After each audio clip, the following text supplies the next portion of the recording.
Hitler wanted to transport all the Jews from the Warsaw Ghetto in Poland to concentration camps, so he ordered Heinrich Himmler, head of the SS, to invade the ghetto in January of 1942.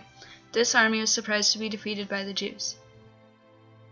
The Warsaw Ghetto Uprising took place from April 19th to May 16th of 1942 because the Jews didn't want to be taken to concentration camps where they would either be killed or forced to work as slaves. Heinrich Himmler served many different offices, including Nazi propaganda conspirator, leader of the SS, also known as the Schutzstaffel, and setting up the first concentration camp.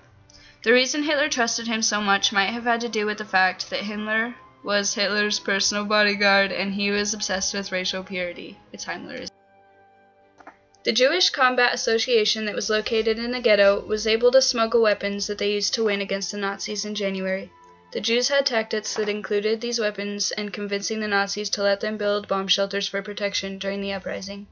Their excuse for the shelters was so that they wouldn't die if the Allies came.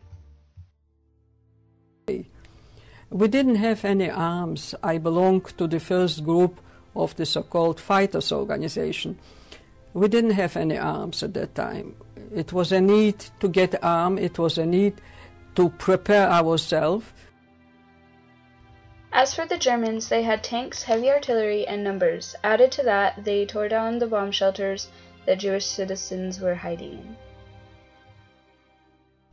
The SS won because they had the numbers and the crazy weapons, while the rebels had smuggled weapons and limited people to fight, and what Jews did fight were diseased, weakened, and starved. At one point, the Warsaw Ghetto held around 400,000 Jews. Several thousand of those citizens were buried in the debris of the battle, and more than 56,000 were captured by the Germans. 30,000 of the captured were either shot on sight or taken to death camps, and the rest were sent to labor camps.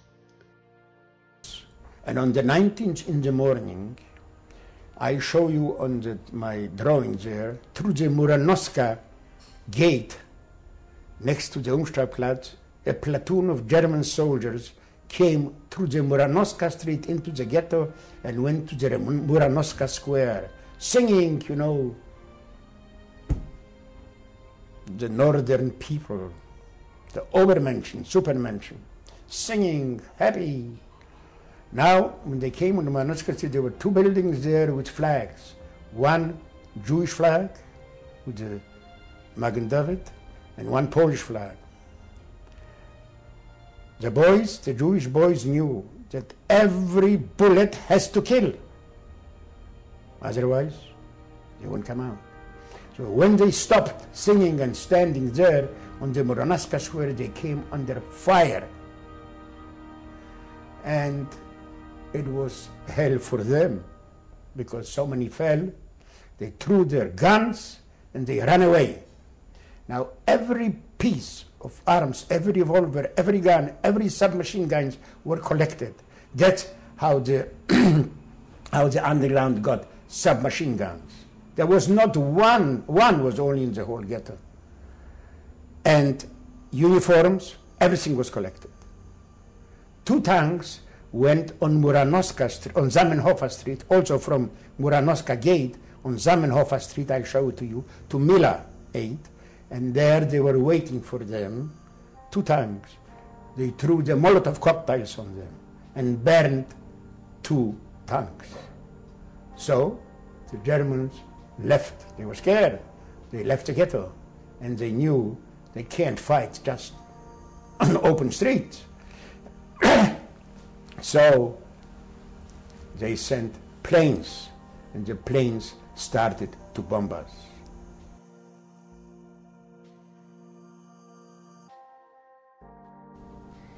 And I was walking on the streets,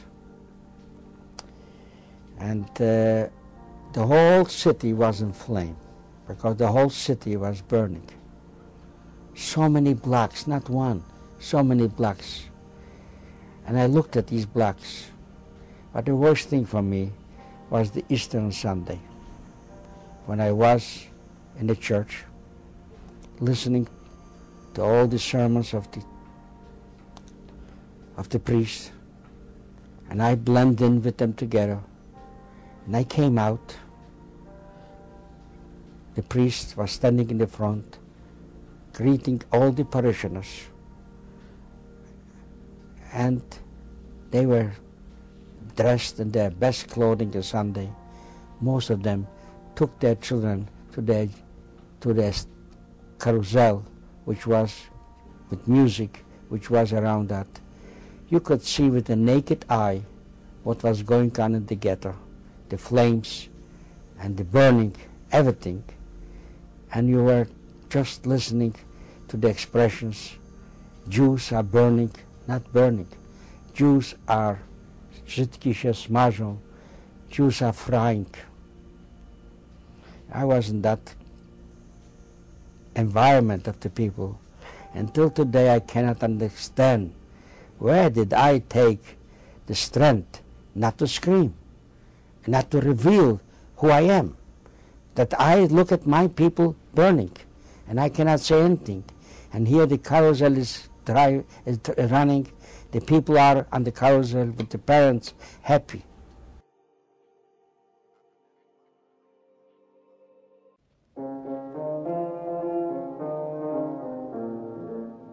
Never say that you have reached the very end, when leaden skies a bitter future may portend. For sure the hour for which we